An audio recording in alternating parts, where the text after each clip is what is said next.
Assalamualaikum warahmatullahi wabarakatuh. Saya sedang bersama dengan senior saya, kakak kelas saya di Mesir, Al-Mukarram, Ustadz Dr. Damanhur Abbas. Nikmati kajian-kajian tausiah beliau yang bergizi, berkualitas di channel Ustadz Damanhur Abbas. Jangan lupa tonton, subscribe, like, share, and comment. Assalamualaikum warahmatullahi wabarakatuh.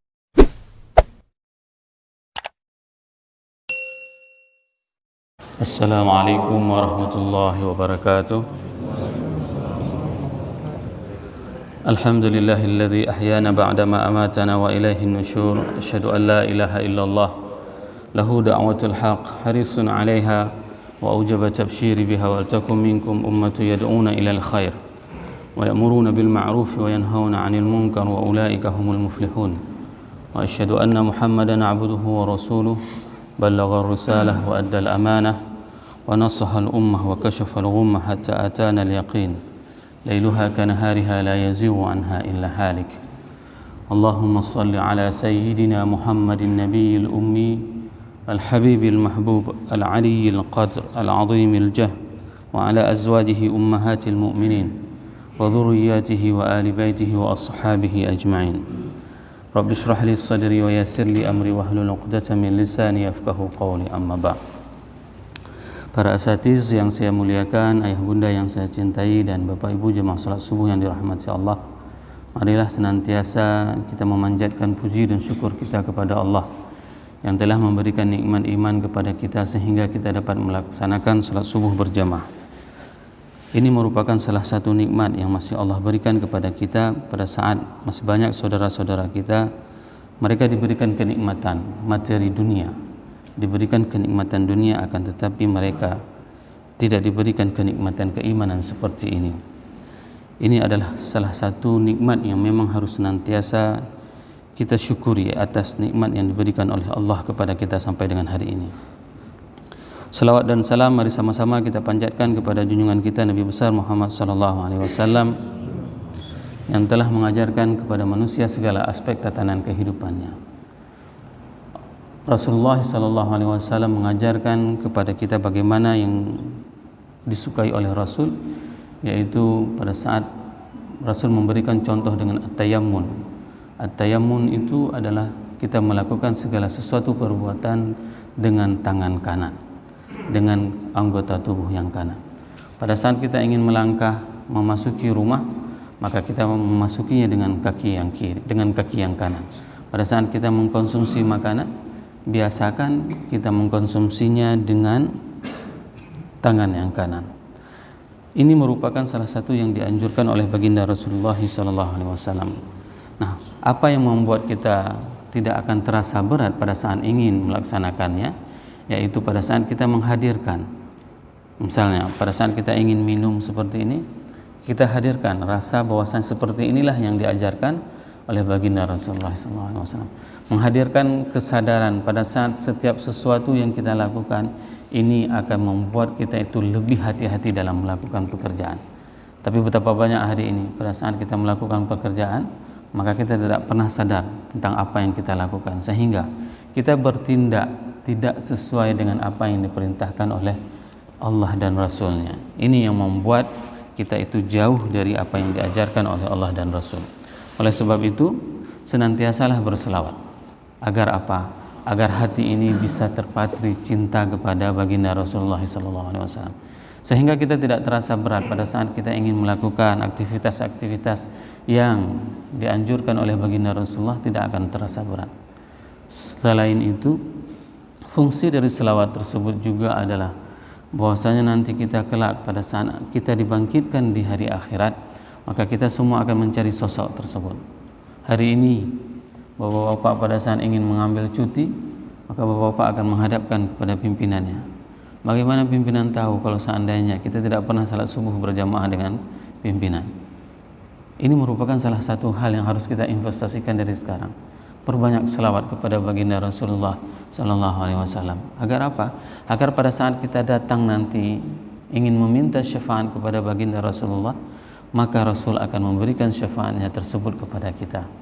Semoga jamaah yang berhadir pada subuh yang berbahagia ini merupakan di antara umat Nabi Muhammad sallallahu alaihi wasallam yang akan diberikan syafaat oleh baginda Rasulullah sallallahu alaihi wasallam dan akan disuguhkan air dari telaga Kautsar dari tangan mulia tersebut. Allahumma amin.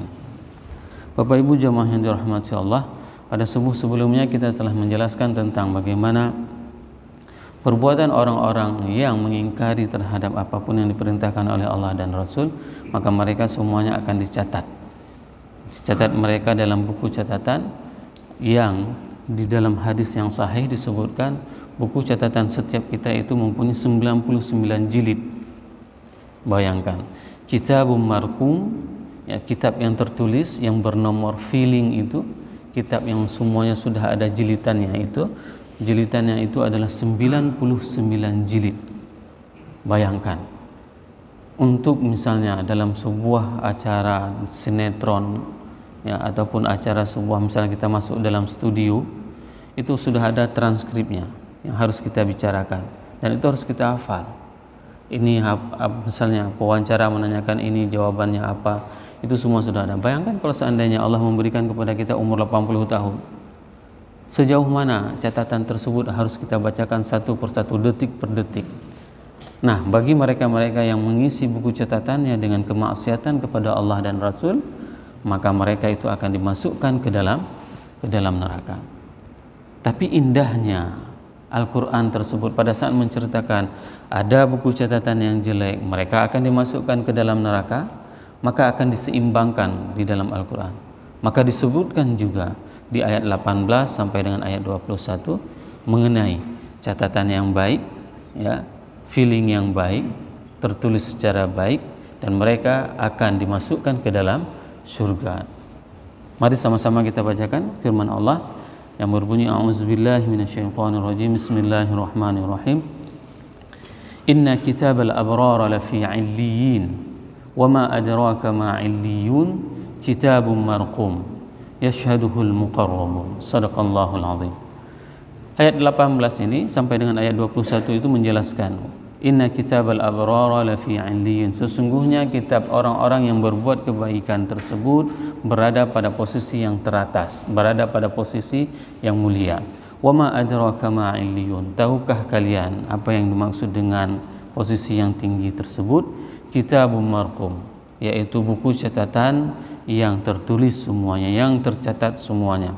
Yashhaduhul muqarrabun, di mana buku tersebut disaksikan oleh malaikat. Nah, ini merupakan ayat yang akan menjadi pembahasan kita. Di dalam tafsir Ibnu Ashur di sini beliau menjelaskan bahwasanya fatahsilul muqabalah wa'idul fajr biwa'idil adrar. Pada saat Al-Quran itu menjelaskan tentang bagaimana konsekuensinya seseorang itu melakukan kejahatan, maka dia akan mendapatkan neraka, maka Al-Quran juga menjelaskan pada saat seseorang itu melakukan kebaikan, maka mereka juga akan mendapatkan balasan dari surga. Jadi seimbang penjelasan di dalam Al-Quran. Pada saat Al-Quran menjelaskan kata-kata jannah, itu jumlahnya sama dengan kata-kata an-nar. Coba bayangkan, begitulah keseimbangan simetrisnya Al-Quran. Pada saat Al-Quran menjelaskan tentang cahaya, jumlah katanya itu sama dengan jumlah kata-kata kegelapan. Kiri kanan, langit bumi, siang malam, itu jumlahnya semuanya sama di dalam Al-Quran. Tidak pernah selisih, ya, antara jumlah semua kosakata yang berdampingan tersebut. Nah, inilah sebuah kemukjizatan Al-Quran. Pada saat Al-Quran menjelaskan tentang bagaimana siksaan, maka Al-Quran akan menjelaskan bagaimana kenikmatan. Agar apa? Agar kita ini menjadi sebuah pelajaran bagi kita semuanya. Berapa banyak hari ini orang-orang yang mereka itu sama sekali tidak pernah melakukan kebaikan. Dan ini terjadi. Pada saat saya berkunjung ke kantornya Bapak Dandim, ada salah seorang prajurit yang mengaku dirinya, Ustadz, saya selama ini tidak pernah salat subuh berjamaah, tapi alhamdulillah mulai selama komandan ini, maka saya sudah mulai salat subuh. Awalnya berat memang, awalnya berat. Kenapa? Karena sesuatu yang tidak pernah kita biasakan. Hal yang sama pada saat kita disuruh lari, misalnya dalam jangka 3 kilo itu sekian detik, tidak akan sanggup kalau kita tidak pernah melakukan exercise-nya, tidak pernah melakukan yang dinamakan dengan latihannya. Hal yang sama juga, setiap kebaikan itu akan terasa berat. Namun ingat ayat ini, Bapak Ibu jemaah yang dirahmati Allah. Ayat ini menjelaskan kepada kita bahwasanya inna kitabal abrar, bahwasanya kitab bagi orang-orang yang melakukan kebaikan. Subuh ini merupakan salah satu kebaikan yang kita telah lakukan di pagi ini. Kita membuka subuh ini dengan kebaikan ini, yaitu untuk melaksanakan salat subuh berjamaah.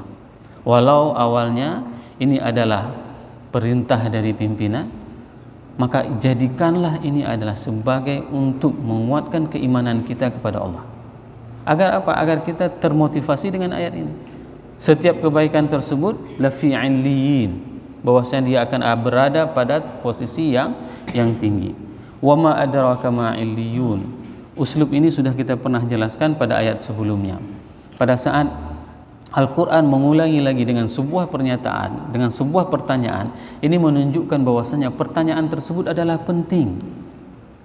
Wa ma ini adalah ma li taukid, ya, dikarenakan diulang sendiri di ma istifham li taukid, bahwasanya dia itu ditanyakan dengan pertanyaan, dan ini menunjukkan pertanyaan ini adalah penting. Wa ma adraka ma 'illiyun. Tahukah kalian bagaimana yang dimaksud dengan posisi yang tinggi tersebut? Ya.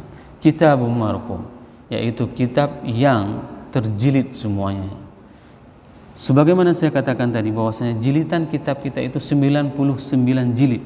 Setiap kita mempunyai catatan 99 jilid, dan dijelaskan di dalam hadis sahih tersebut sejauh mana luas kitab itu. Bukan seperti kitab yang saya bacakan ini, maddul basar.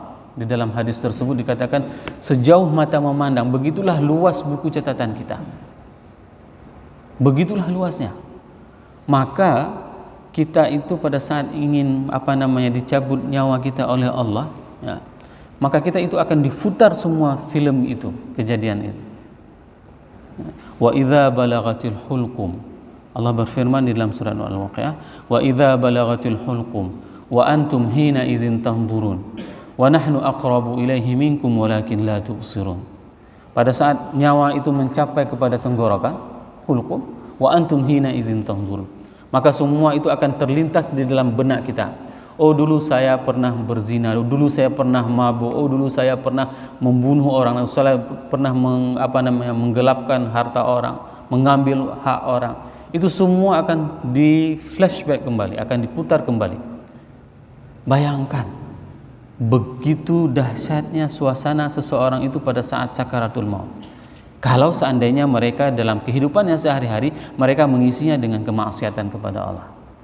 Tapi kalau seandainya kehidupan dia itu dilakukan dengan al-abrar, dengan kebaikan-kebaikan, maka apa yang dilihatnya? Oh, dia akan terlihat subuh dia ke masjid, duhur dia ke masjid, asar dia ke masjid, maghrib dia ke masjid, isya dia ke masjid, dia bersedekah, menyantuni anak yatim, menolong orang lain.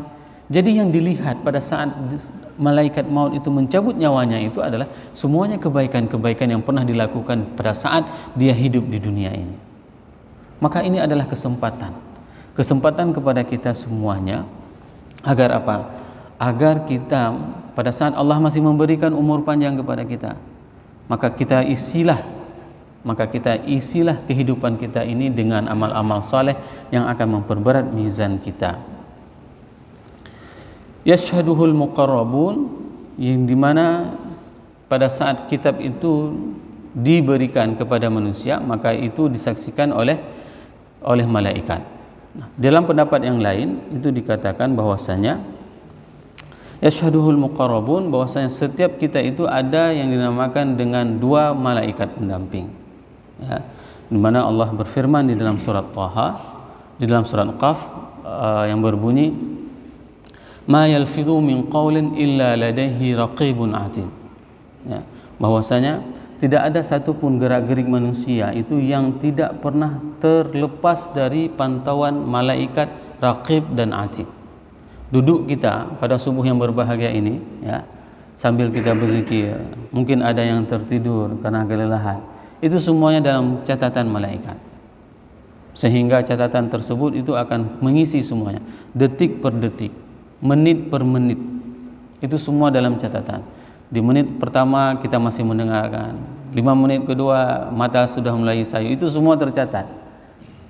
Menit ke-10 sudah mulai ngorok misalnya, itu sudah ada semua dalam catatan. Catatan-catatan tersebut itulah yang dinamakan dengan catatan para malaikat. Dan itu tidak pernah luput, tidak pernah satu pun kebaikan yang pernah dilakukan oleh manusia itu terluput dari catatan malaikat. Sehingga nanti pada hari akhirat itu akan ditanyakan kembali oleh Allah, apakah ada kebaikan yang kamu lakukan tidak kucatat? Ini akan ditanyakan. Maka pada saat kita belum menghadapi masa seperti ini, kita masih mempunyai kesempatan kehidupan di dunia kita ini, inilah yang harus kita lakukan perubahannya.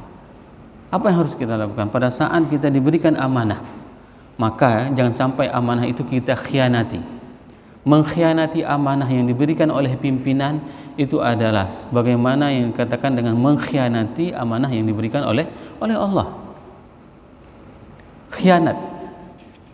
Allah memberikan amanah kepada pimpinan dan pimpinan itu memberikan amanah kepada kita. Pada saat kita mengkhianati amanah tersebut, maka ini adalah khianah kepada Allah. Maka jangan pernah mengkhianati. Kenapa? Pada saat seseorang itu berkhianat, dia itu tidak akan pernah mendapatkan pertolongan.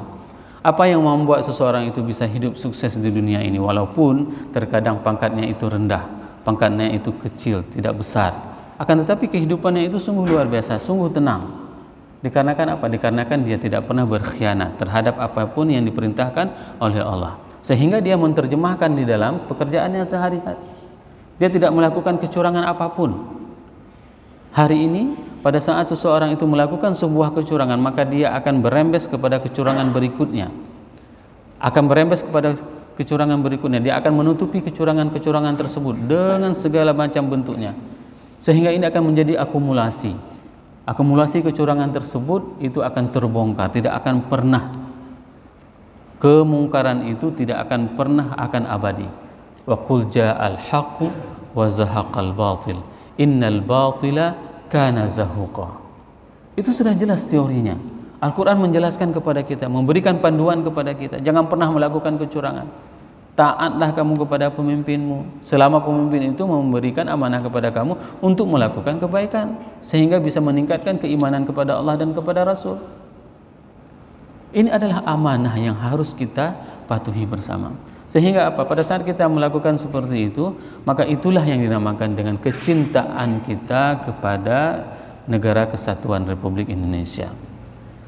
Sebagaimana saya sampaikan kemarin pada saat HUT TNI, Indonesia ini bisa bertahan seperti ini karena apa? Karena keimanan para pejuang terdahulu.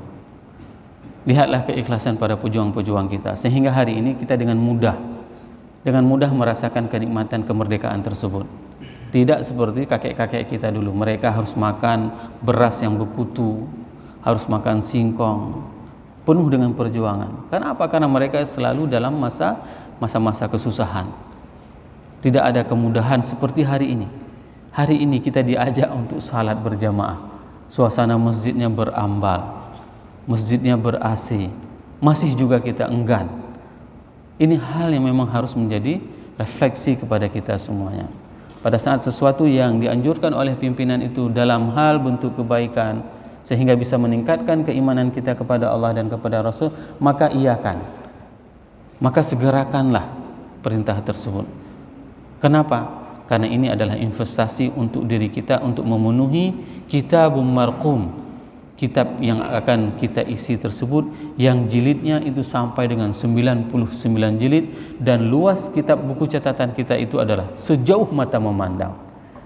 Maka pada saat Allah masih memberikan kesempatan umur panjang kepada kita seperti subuh yang berbahagia ini, maka isilah buku catatan tersebut dengan amal-amal saleh. Bertobatlah kepada Allah. Betapa banyak sudah kemaksiatan yang pernah dilakukan, Allah belum mencabut nyawa. Allah masih memberikan kesempatan untuk bertobat.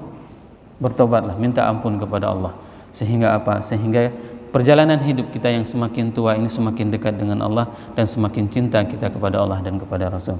Semoga apa yang saya sampaikan ini bermanfaat kepada diri saya dan kepada jamaah semuanya, sehingga kita bisa meningkatkan keimanan kita dan kecintaan kita kepada Allah dan kepada Rasul. Subhanakallahumma wa bihamdika asyhadu an la ilaha illa anta astaghfiruka wa atubu ilaik. Wassalamualaikum warahmatullahi wabarakatuh.